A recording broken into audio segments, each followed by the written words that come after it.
आज 22/2/2023 के ईश्वरीय महावाक्य हैं।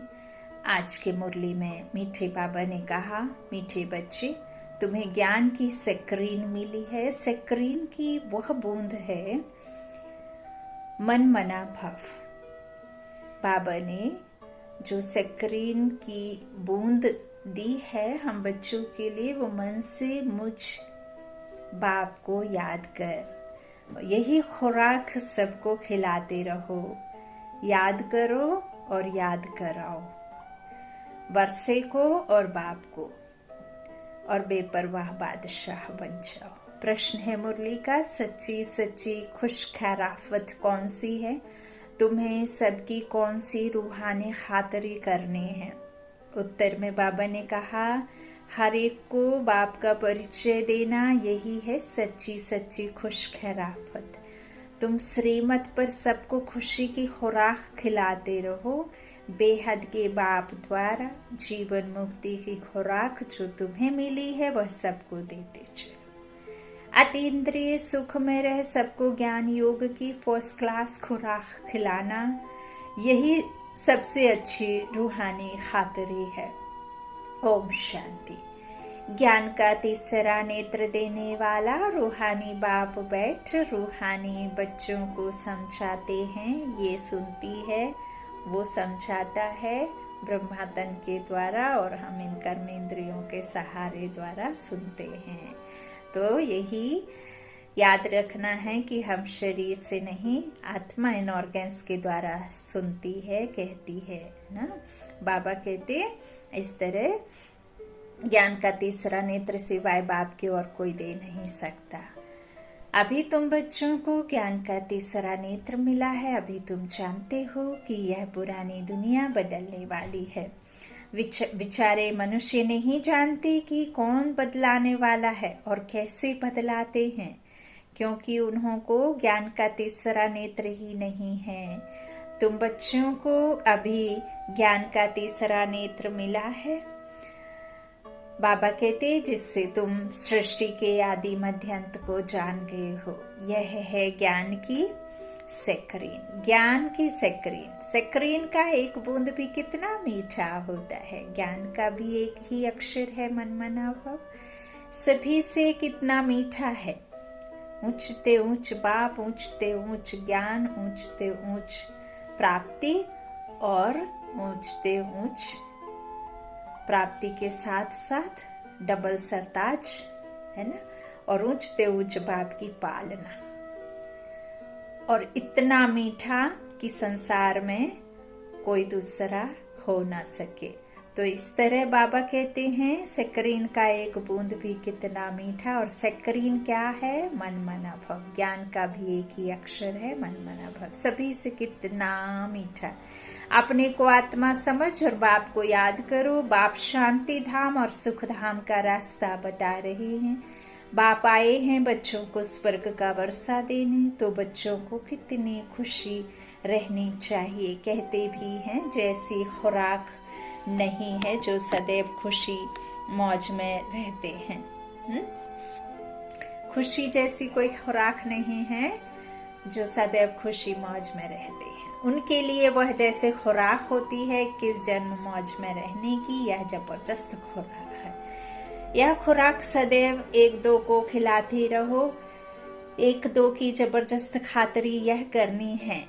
ऐसी खातरी और कोई मनुष्य की कर ना सके। हाथ में मीठा लेकर के तो सभी खातरी कर सकते हैं, लेकिन आप जीवन को मिठास से भर देने वाला, निरोगी बनाने वाला, जीवन मुक्ति देने वाला, मुक्ति धाम का रास्ता बताने वाला, सच्चे सच्चे पिता का साथ लेकर के सच्चा रास्ता दिखाने वाला, सतयुग मार्ग पर चलने वाले, गुण देने वाले बच्चों को बाबा कह रहे हैं ऐसी खातरी करो जो मनुष्य की कर ना सके। तुम बच्चे श्रीमत पर सभी की रूहानी खातरी करते रहो। सच्ची सच्ची खुश खैराफत भी यह है किसको बाप का परिचय देना। मीठे बच्चे जानते हैं बेहद के बाप द्वारा हमको जीवन मुक्ति की खुराक मिलती है। सतयुग में भारत जीवन मुक्त था। जीवन तो था लेकिन जीवन बंधन में नहीं था। कर्म बंधन नहीं थे। हाँ, तो जीवन मुक्त था, पावन था। बाप बहुत बड़ी ऊंची खुराक देते हैं, तब तो गायन है अतीन्द्रिय सुख। पूछना हो तो गोप गोपियों से पूछो, और गोप गोपियां गोपी बल्लभ से पूछें। तो यह ज्ञान और योग की कितना फर्स्ट क्लास वंडरफुल खुराक है। और यह खुराक एक ही रूहानी सर्जन के पास है, और किसको इस खुराक का मालूम ही नहीं है। बाप कहते हैं, मीठे बच्चों, तुम्हारे लिए तेरी हथेली पर सौगात ले आया हूँ। बाप खाली हाथ नहीं आता अपने बच्चों के पास। जब सांझ ढलती है, नौकरी करके ऑफिस से आते हैं, तो कुछ ना कुछ बच्चों के लिए साथ में लेकर के आते हैं। और यहाँ ये कल्प पहले बिछड़ा हम रूहानी बच्चों का पिता बेहद का बाप आया है अपने हाथ में सौगात के रूप में बहिश्त लेकर, ना। तो हम बच्चों को तोहफा देने के लिए बाबा आए हैं। बाबा कहते हैं, मैं अपनी हथेली में लेकर के सौगात आया हूँ मुक्ति, जीवन मुक्ति की। ऐसा नहीं सिर्फ देवकुल की आत्माओं के लिए बाबा लेकर के आए हैं, सर्व आत्माओं के लिए। सर्व कल्याणकारी बाप सर्वस्व आत्माओं का कल्याण करते हैं, है ना। तो यह सौगात बाबा कहते हैं मुक्ति, जीवन मुक्ति की, सिर्फ और सिर्फ मेरे पास ही रहती है। कल्प कल्प मैं ही आकर तुमको देता हूँ, फिर रावण छीन लेता है। तो अभी तुम बच्चों को कितना खुशी का पारा चढ़ा रहना चाहिए। तुम जानते हो, हमारा एक ही बाप टीचर और सच्चा सच्चा सतगुरु है, जो हमको साथ ले जाते हैं। मोस्ट विलव्ड बाप से विश्व की बादशाही मिलती है, यह कम बात है क्या? बाबा के बने, भगवान के बन गए तो भाग्यशाली तो हो ही गए, है ना। तो सदैव हर्षित रहना चाहिए। Godly student life is the best. कौन सी लाइफ बेस्ट है? जो गॉडली स्टूडेंट बना है। यह अभी का ही गायन है ना। फिर नई दुनिया में भी तुम सदैव खुशियां मनाते रहेंगे। दुनिया नहीं जानती कि सच्ची सच्ची खुशियां कब मनाई जाएंगी। मनुष्यों को तो सतयुग का ज्ञान ही नहीं है, तो यहाँ ही मनाते रहते हैं। परंतु इस पुरानी तमो प्रधान दुनिया में खुशी कहाँ से आई? यहाँ तो त्राही त्राही करते रहते हैं। हर कोई अशांत है, दुखी है। चाहते तो शांति है, लेकिन देना नहीं आता है, क्योंकि लेना भी नहीं आता, देना भी नहीं आता। देने वाले का भी पता नहीं है, और लेने वाले तो पीछे ही हैं, क्योंकि अब देने आया तो है लेकिन उसे पहचान नहीं रहे हैं, है ना। अब जिसके पास शांति होगी, सुख होगा, वही तो देगा। तो बाबा कहते हैं, यहाँ तो त्राही त्राही करते रहते हैं। कितना दुख की दुनिया है। बाप तुम बच्चों को कितना सहज रास्ता बताते हैं। गृहस्थ व्यवहार में रहते कमल फूल समान रहो। धंधा धोरी आदि करते भी मुझे याद करते रहो। जैसे आशिक और माशुक होते हैं, वह तो एक दो को याद करते रहते हैं, वह उनका आशिक, वह उनका माशुक होता है। उन्हें भीड़ में, कितना भी काम में याद आती ही रहती है। यहाँ यह बात नहीं है। यहाँ तो तुम सभी एक माशुक के जन्म जन्मांतर से आशिक हो रहते हो। हाँ? कोई दुख में, कोई सुख में, कोई हमेशा, कोई किसी रूप में, कोई किसी रूप में, कोई बिगड़ी बनाने के लिए, कोई कभी, लेकिन याद तो सुबह शाम दोपहर रात। और इस संसार में अभी दुखी हो करके तो हर कोई उसे पुकार रहा है, भल पहचाने ना पहचाने, है ना। तो इस तरह वो याद जिसे हम करते हैं ना, बाबा कहते हैं, तो वह हम सब का कौन है? माशुक है। और जो याद कर रहे हैं वो सब उसके आशिक हैं। तो ये जन्म जन्मांतर आशिक उसे याद कर रहे। बाप कभी तुम्हारा आशिक नहीं बनता। तुम उस माशुक के लिए, माशुक से मिलने लिए याद करते आए हो। माशुक तो एक ही होगा, बाप के थोड़े बाबा कह रहे आशिक होते हैं, है ना। तुम्हारे हम हैं। तो बाबा कहते हैं इस तरह से उस माशुक से मिलने के लिए याद करते करते आए हो। जब दुख जास्ती होता है तो जास्ती सुमिरन करते हैं। दुख में सिमरन करते हैं, सुख में करे ना कोई। गायन भी है, दुख में सिमरन सत करे, सुख में करे ना कोई।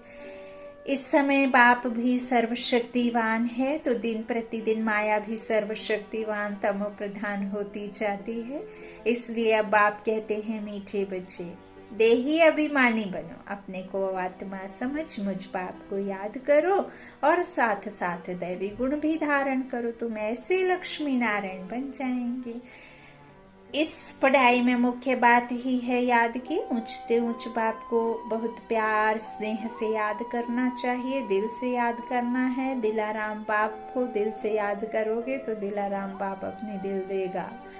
तो वो ऊपर ऊपर से करोगे, हजारों को लेकर चलोगे तो बाप की दिल नहीं मिलेगी, ना ही तुम बच्चे दिल तख्त नशीन बन पाओगे। बाबा कहते हैं तोड़ भल सबसे निभाओ, लेकिन प्रीत मेरे साथ रखो। तो वह ऊंचते ऊंच बाप है, तो उसे बहुत प्यार से और बहुत ऊंची कमाई के लिए आपको इससे हटना होगा खुद को, है ना, मोह निकाल के फिर उस परमात्मा को याद करना पड़ेगा।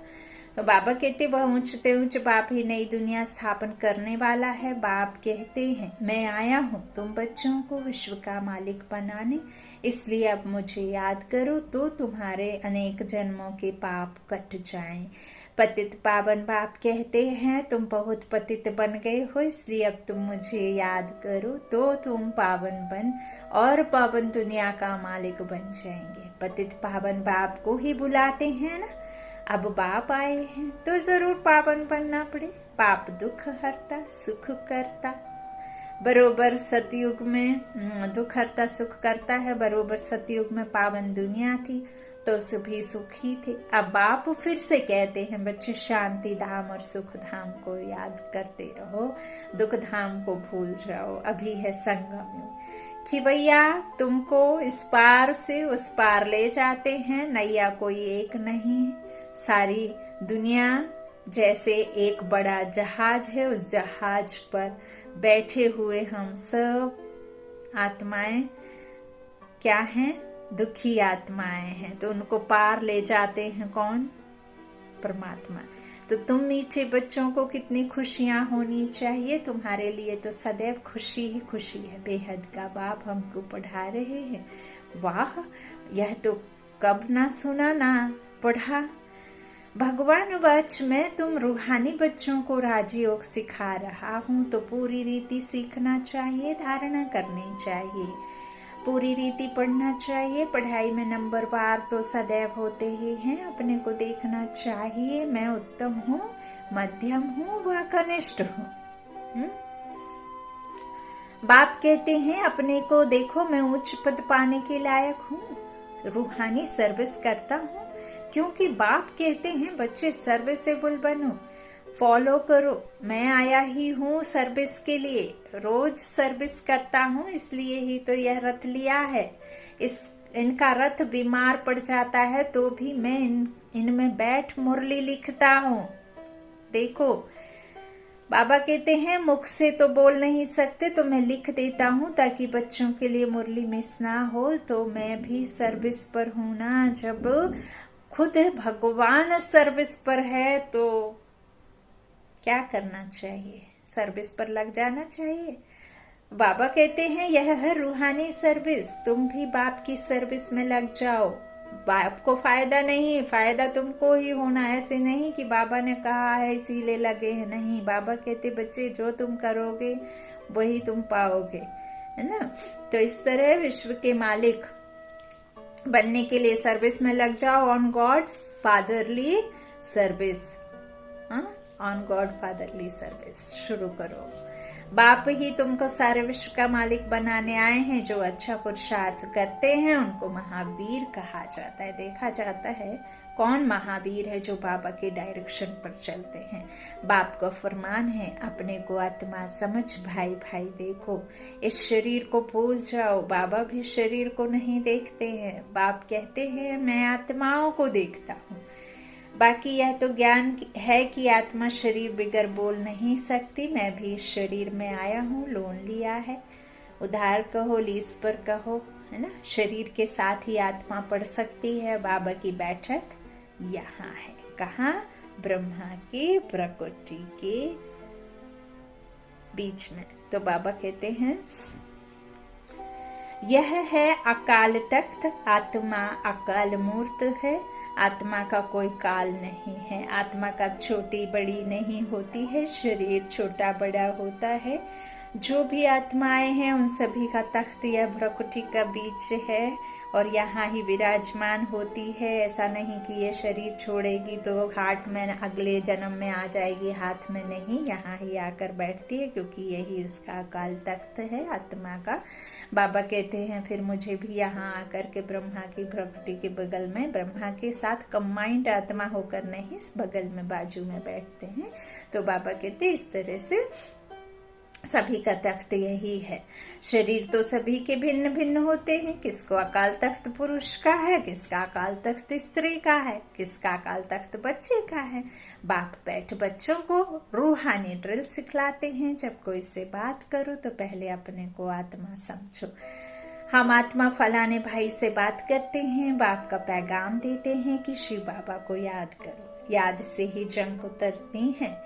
सोने में जब अलाय पड़ती है तो सोने की वैल्यू ही कम हो जाती है। तुम आत्माओं में भी जंग पड़ने से तुम वैल्यूलेस हो गए हो।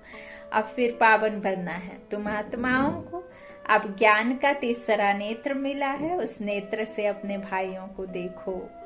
उसी नेत्र से देख सकते हैं। स्थूल नेत्रों से तो कर्मेंद्रियां चंचल हो जाती हैं।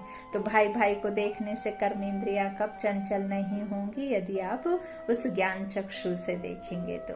राज भाग लेना है, विश्व का मालिक बनना है तो यह मेहनत करो। भाई भाई समझ सभी को ज्ञान दो। तो फिर यह टैब आदत पड़ जाती है, पक्की हो जाएगी। सच्चे सच्चे ब्रदर्स तुम सभी हो। बाप भी ऊपर से आए हैं, तुम भी आए हो। बाप बच्चों सहित सर्विस कर रहे हैं। सर्विस करने की बाप हिम्मत देते हैं। हिम्मत मर्दा है ना, तो यह प्रैक्टिस करनी है। मैं आत्मा भाई को पढ़ाता हूँ, आत्मा पढ़ती है ना, इसको स्पिरिचुअल नॉलेज कहा जाता है जो रूहानी बाप से ही मिलती है। संगम पर ही बाप आकर यह नॉलेज देते हैं कि अपने को आत्मा समझो। तुम नंगे आए थे, फिर यहाँ शरीर धारण कर तुमने 84 पाठ बजाया है। अब फिर वापस चलना है, इसलिए अपने को आत्मा समझ भाई भाई की दृष्टि से देखना है। यही अंतिम जन्म बाबा ने सिर्फ यह दृष्टि रखने का ही है। देंगे तब तो रखेंगे, तो यह मेहनत करनी है, अपनी मेहनत करनी है। दूसरे में हमारा क्या जाता। चैरिटी बिगिंस एट होम, अर्थात पहले खुद को आत्मा समझ फिर भाइयों को समझाओ तो अच्छी रीति तीर लगेगा। यह जौहर भरना है, तलवार में यह जौहर भरना है। मेहनत करेंगे तभी ऊंच फल पाएंगे। बाप आए ही हैं फल देने लिए, तो मेहनत करनी पड़े, कुछ सहन भी करना पड़ता है। तुम्हें कोई उल्टी सुल्टी बात बोले तो तुम चुप रहो।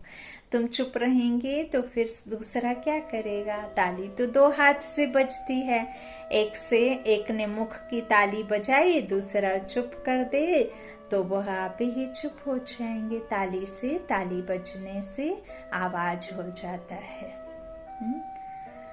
बच्चों को 1-2 का कल्याण करना है। बाप समझाते हैं बच्चे सदैव खुशी में रहने चाहते हो तो मन मना भाव।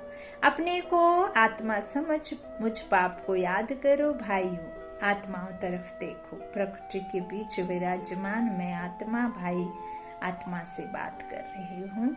यही साक्षी दृष्टा हो रहना है। भाइयों को भी यह नॉलेज दो। यह टैब पड़ जाने से फिर कभी क्रिमिनल आई धोखा नहीं देगी। ज्ञान के तीसरे नेत्र को देखो।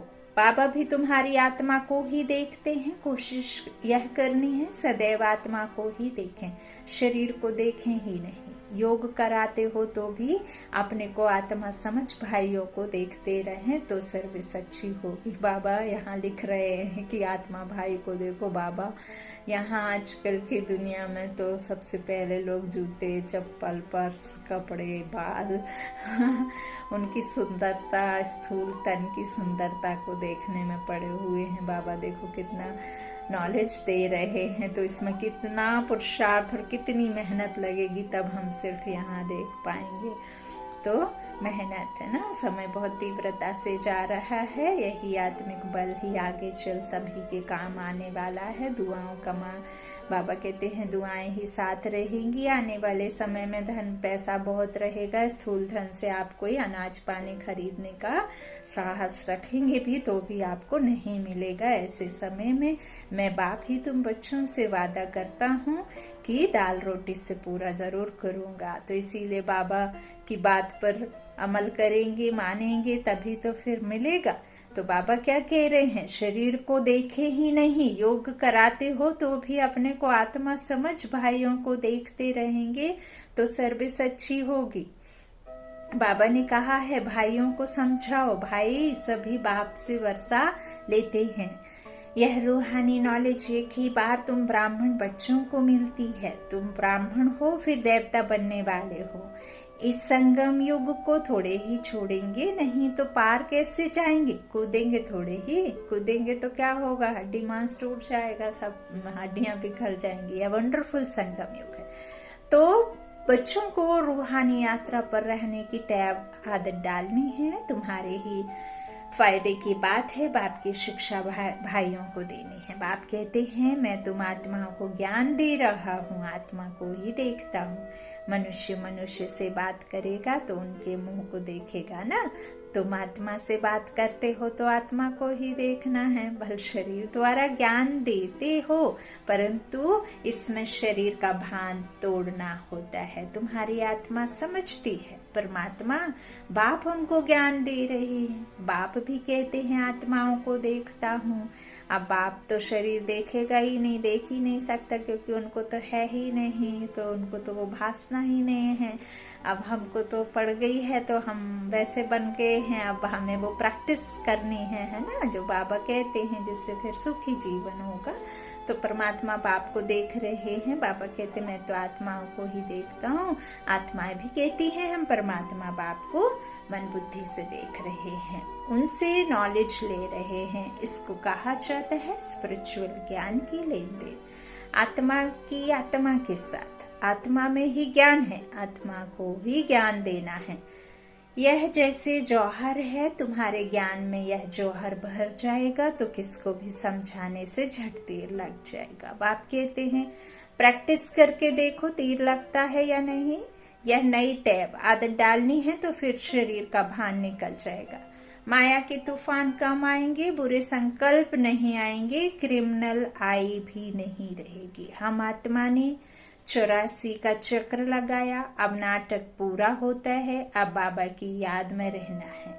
याद से ही तमो प्रधान से सतो प्रधान बन, सतो प्रधान दुनिया के मालिक बन जाएंगे।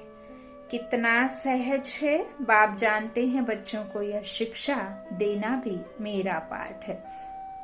कोई नई बात नहीं। हर 5000 वर्ष बाद हमको आना होता है। मैं बंधाए मान हूँ, बच्चों को बैठ समझाता हूँ। मीठे बच्चे रूहानी याद की यात्रा में रहो तो अंत मते सो गति हो जाएगी। यह अंतकाल है ना, मामेकम याद करो तो तुम्हारी सदगति हो जाएगी। याद की यात्रा से पाया पिलर मजबूत हो जाएगा। यह देही अभिमानी बनने की शिक्षा एक ही बार तुम बच्चों को मिलती है। कितना वंडरफुल ज्ञान है। बाबा वंडरफुल है तो बाबा का ज्ञान भी वंडरफुल है। कब कोई बता ना सके, अभी वापस चलना है। इसलिए बाप कहते हैं मीठे बच्चों यह प्रैक्टिस करो, अपने को आत्मा समझ आत्मा को ज्ञान दो। तीसरे नेत्र से भाई भाई को देखना है, यही बड़ी मेहनत है। अच्छा मीठे मीठे सिकीला दे बच्चों प्रति माता पिता बाप दादा का याद प्यार और गुड मॉर्निंग। रूहानी बाप की रूहानी बच्चों को नमस्ते। हम रूहानी बच्चों के रूहानी माता पिता बाप दादा को याद प्यार और गुड मॉर्निंग। धारणा के लिए मुख्य सार, पहला बाबा ने कहा आत्मा भाई भाई को देखने का अभ्यास करना है। आत्मा को आत्मा, अपने को आत्मा समझ भाई भाई को ज्ञान देना है। महावीर बन इस फरमान को पालन करना है।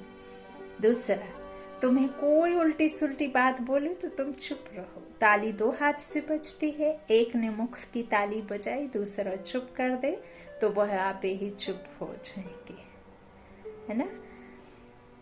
वरदान है वरदानी बाप का, अमृत वेले के फाउंडेशन द्वारा सारे दिन की दिनचर्या को ठीक रखने वाले सहज पुरुषार्थी भव। अमृत वेले के फाउंडेशन द्वारा सारे दिन की दिनचर्या को ठीक रखने वाले सहज पुरुषार्थी भव। जैसे ट्रेन को पटरी पर खड़ा कर देते हैं तो ऑटोमेटिकली रास्ते पर चलती रहती है, ऐसे ही रोज अमृत वेले याद की लकीर पर खड़े हो जाओ। अमृत वेला ठीक है तो सारा दिन ठीक हो जाएगा। अमृत वेले का फाउंडेशन पक्का है तो सारा दिन स्वतः सहयोग मिलता रहेगा और पुरुषार्थ भी सहज हो जाएगा। जो सदा बाप की याद और श्रीमत की लकीर के अंदर रहने वाली ऐसी बच्ची सीताएं हैं, जो सदा बाप की याद और श्रीमत की लकीर के अंदर रहने वाली ऐसी सच्ची सीताएं हैं, उनके नस नस में एक निराकार राम की स्मृति की आवाज रहता है। स्मृति का आवाज, राम का आवाज नस नस में है ना रहता है। स्लोगन, बाबा की मदद को कैच करना है तो बुद्धि को एकाग्र कर लो।